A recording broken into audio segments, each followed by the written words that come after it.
Hi guys, welcome to our channel. Demon Pavan ని captain పదవి నుండి పీకేసిన నాగార్జున ఈ వారం కెప్టెన్సీ టాస్క్ ఎంత అన్యాయంగా జరిగిందో మనమంతా చూసాం. రీతూ చౌదరి తనకు కావాల్సిన డెమోన్ పవన్ ని గెలిపించడానికి ఎన్ని రకాలుగా ప్రయత్నాలు చేసిందో చూసి ఆడియన్స్ ఫుల్ ఫైర్ అయిపోయారు. సంచాలకుగా పెట్టినందుకు సమన్యాయంతో ముందుకు వెళ్ళాలి, కానీ బిగ్ బాస్ ఇచ్చిన రూల్స్ ని ఇష్టం వచ్చినట్టు మార్చేసి బాగా ఆడుతున్న భరణిని, ఇమాన్యుయల్ ని గేమ్ నుండి తప్పుకునేలా చేసింది. పాపం ఇమాన్యుయల్ ఈ విషయంలో చాలా బాధపడ్డాడు. ఇక భరణి అయితే వాళ్ళ గురించి పట్టించుకోవడం వేస్ట్, వీకెండ్ ఎపిసోడ్ అప్పుడు మాట్లాడుకుందాం అనే ధోరణితో ఉన్నాడు. అయితే కాసేపటి క్రితమే శనివారం ఎపిసోడ్కి సంబంధించిన షూటింగ్ పూర్తయింది.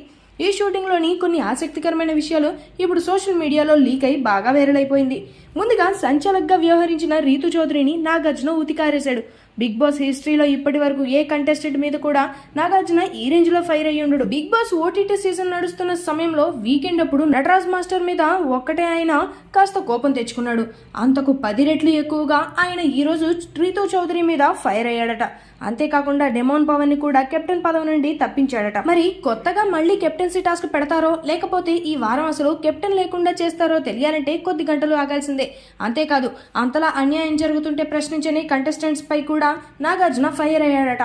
ఆ సమయంలో కేవలం సంజన మాత్రమే తన వాయిస్ ని వినిపించింది. ఆమెను మాత్రం నాగార్జున అభినందించాడట. ఈ వీడియో మీకు నచ్చినట్లయితే లైక్ చేయండి, షేర్ చేయండి, సబ్స్క్రైబ్ చేయండి. Thanks for watching.